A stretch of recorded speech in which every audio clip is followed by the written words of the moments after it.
Good morning, welcome to vocabulary Nikunj. सबसे पहले आप अपने हेडफोन्स लगा लें और जो लोग पहली बार आए हैं चैनल पे वो प्लीज सब्सक्राइब कर लें जिससे कि आपकी जो वोकैबुलरी है वो दिन दूनी रात चौगुनी बढ़े।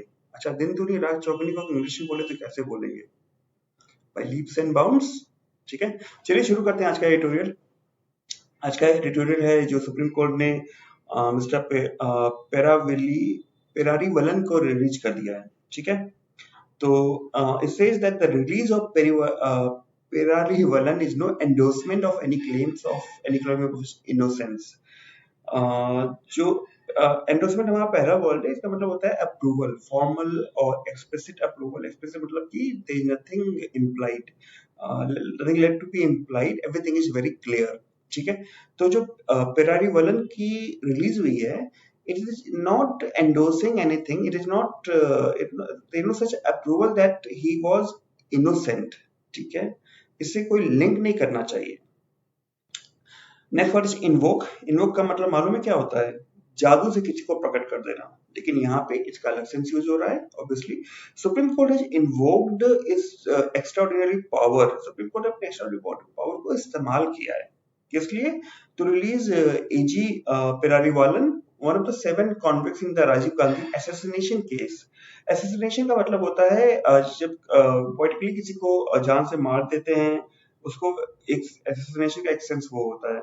ठीक है, तो ये रिलीज करने के लिए ऑर्डर कर दिया सुप्रीम कोर्ट ने।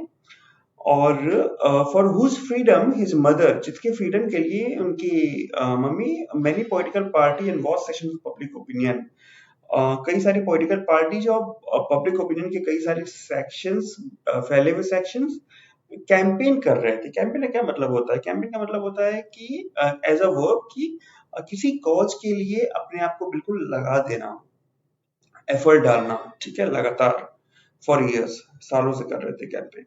ठीक है, next word is aversion. Aversion का मतलब होता है strong feeling of repugnance, distress, dislike, घृणा की भावना। नो, तो जब इन्होंने राजीव गांधी का जब मर्डर हुआ था, तो what did it cause? It caused a great deal of revulsion। बहुत ज्यादा घृणा की भावना उस समय हो गई थी जिन लोगों ने किया था उनके प्रति, इस मर्डर को अंजाम दिया था। ठीक है, लेकिन ये जो भावना थी घृणा की, ये धीमे धीमे कम होती गई। अबेट का हमारा अगला शब्द है जिसका मतलब होता है मेक लेस एक्टिव और इंटेंस। तो ये घृणा धीमे धीमे जैसे जैसे समय बीता, with the passage of time, ये भावना कम होती गई। Sorry. Perarivalan drew much public sympathy। देखिए, drew पास्ट टेंस है। ड्रॉ का क्या मतलब होता है? ड्रॉ का एक मतलब होता है लाइन स्केच खींचना। ठीक है, ड्रॉ का मतलब होता है कुछ सामान को भी खींचना। यहाँ पे ड्रॉ का मतलब वो है पाना। ठीक है, एक सेंस, ड्रॉ के 50 मीनिंग्स है, लेकिन यहाँ पे जो यूज हो रहा है ये आपको समझना है कि वो है पाना। पेरेरिन ड्रू मच पब्लिक सिंपैथी। ठीक है, उसने कभी बहुत ज्यादा पब्लिक सिंपैथी पाई, क्योंकि largely due to the fact that he was only 19 when he got embroiled। ठीक है, embroiled हमारा अगला वर्ड है। तो क्यों सिंपैथी इनको इतनी मिली? क्योंकि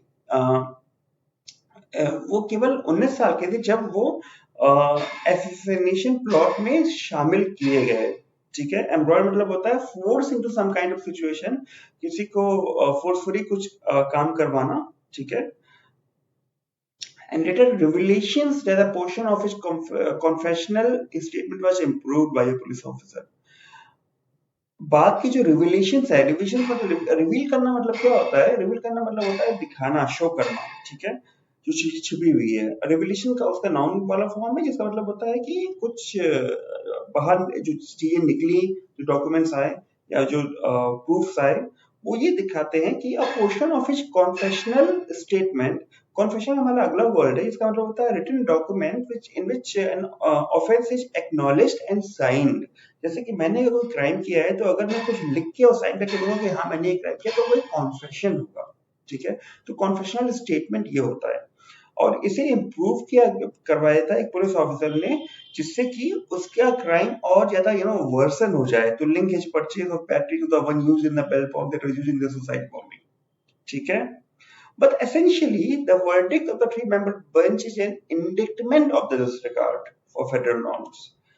ठीक है, जो वर्डिक्ट 3 मेंबर बेंच का आया वो है इंडिक्टमेंट। इंडिक्टमेंट क्या होता है? एन एक्यूजेशन ऑफ रॉन्ग, आरोप लगाना गलत काम करने का। ठीक है, तो वो एक आरोप लगाता है कि फेडरल नॉर्म्स जो है उनका डिसरिगार्ड हुआ है। ठीक है, in the deliberate inaction, deliberate मतलब सोचा समझा हुआ, हमारा अगला शब्द है carefully thought out in advance. उनका डिसरिगार्ड हुआ। किसका डिसरिगार्ड हुआ? फेडरल नॉर्म्स का। कैसे हुआ डिसरिगार्ड? डेलिब्रेट इनएक्शन, जो कदम नहीं लिया गया, सोच समझ के कदम नहीं लिया गया। ठीक है, और किसने कदम नहीं लिया? राजभवन ने। राजभवन ने क्या किया? क्या हुआ था? उन्हें दी गई थी कैबिनेट एडवाइस। ठीक है, मतलब कि जो स्टेट मिनिस्ट्री होती है, उन्होंने कैबिनेट ने एडवाइस दिया था कि 2018 में उसको रिलीज करने का। तो उन्होंने वो नहीं किया, सोच समझ के नहीं किया।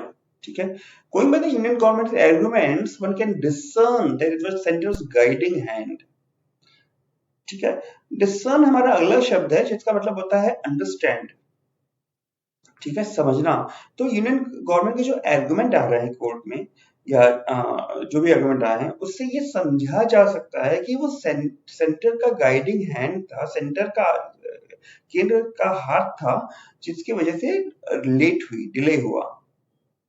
ठीक है, नेक्स्ट व्हाट इज जुरिस्डिक्शन, हम पहले भी डिस्कस कर चुके हैं इसका। Centered to argue that cases involving murder under the IPC came from the president's exclusive jurisdiction in matters of remission of life sentences। Centre ने आर्ग्यू किया था कि जिन केसेस में मर्डर होती है आईपीसी की धारा के अंदर, वो प्रेसिडेंट के एक्सक्लूसिव जुरिस्डिक्शन में आता है। ठीक है, जुरिस्डिक्शन का मतलब कि जो टेरिटरी, जो इलाका होता है जहां पे रूल्स अप्लाई होते हैं।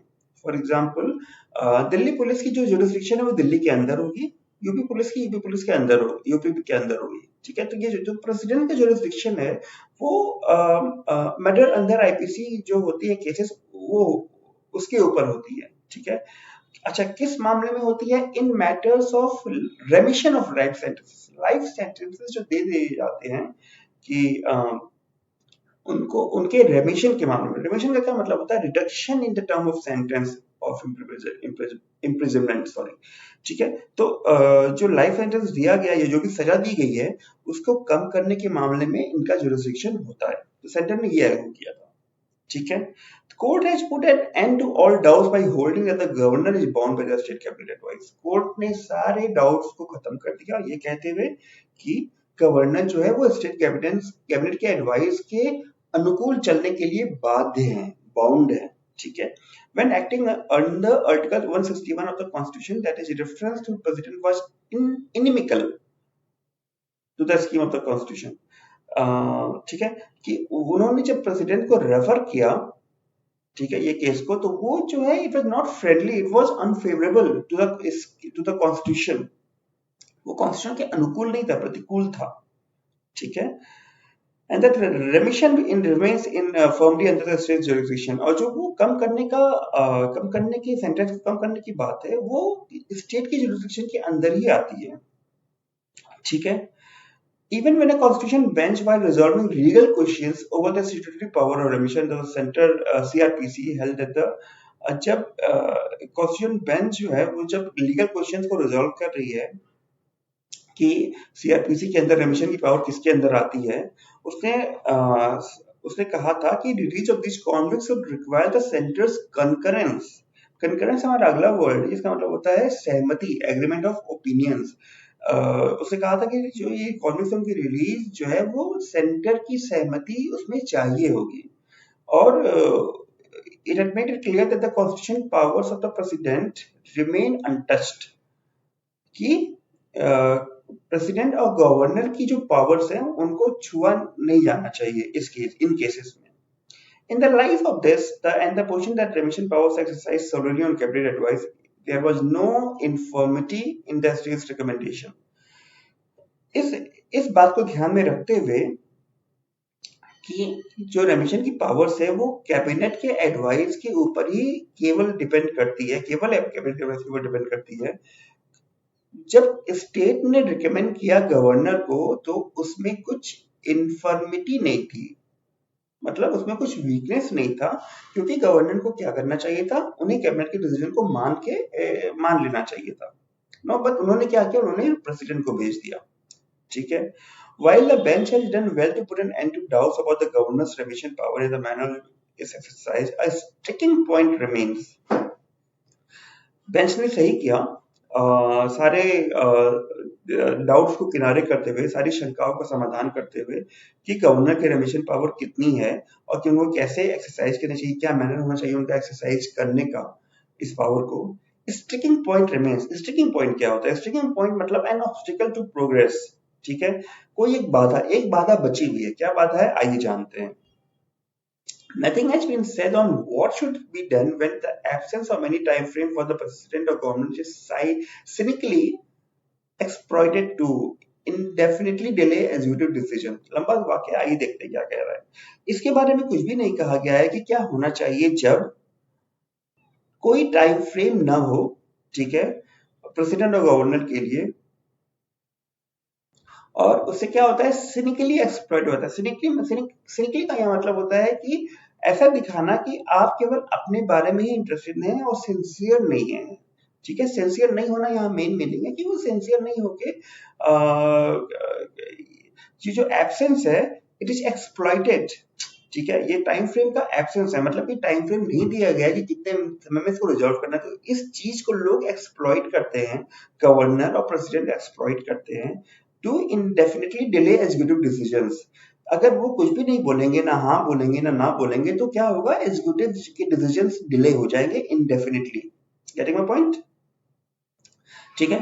तो however the judgment should not be seen as any endorsement of the claims or innocence of the economists in the dastardly conspiracy। dastardly हमारा अगला शब्द है जो wicked and cruel, हिंदी में क्रूर। ठीक है, हिंदी में क्रूर, इंग्लिश में क्रूएल। ओके, ये जो जजमेंट है इसको ऐसे नहीं देखा जाना चाहिए कि जो कॉन्विक्ट्स थे, जो आरोपी थे, उनके इनोसेंस को जो कोर्ट है वो एंडोर्स कर रही है, अप्रूव कर रही है ना, वो उनकी क्रुएल्टी बनी हुई है। ठीक है, मतलब उनकी क्रुएल्टी को क्षमा नहीं किया जा रहा है। ठीक है, and whether government should recommend remission on the basis of public opinion remain the question to ponder. और एक और बड़ा सवाल बचता है सोचने के लिए कि गवर्नमेंट जो है वो रेमिशन रिकमेंड कर सकती है क्या, किस बेसिस पे, on the basis of public opinion. ठीक है, तो ये सवाल है जिसके बारे में सोचे जाने की जरूरत है। जब कुछ ऐसा चीज होता है जिसके बारे में लंबे समय से सोचा जाता है, उसको पॉन्डर बोलते हैं, सोचने की क्रिया को। ठीक है, थिंक भी यूज कर सकते थे, लेकिन लंबे समय तक बोल रहे हैं इसलिए पॉन्डर यूज किया है।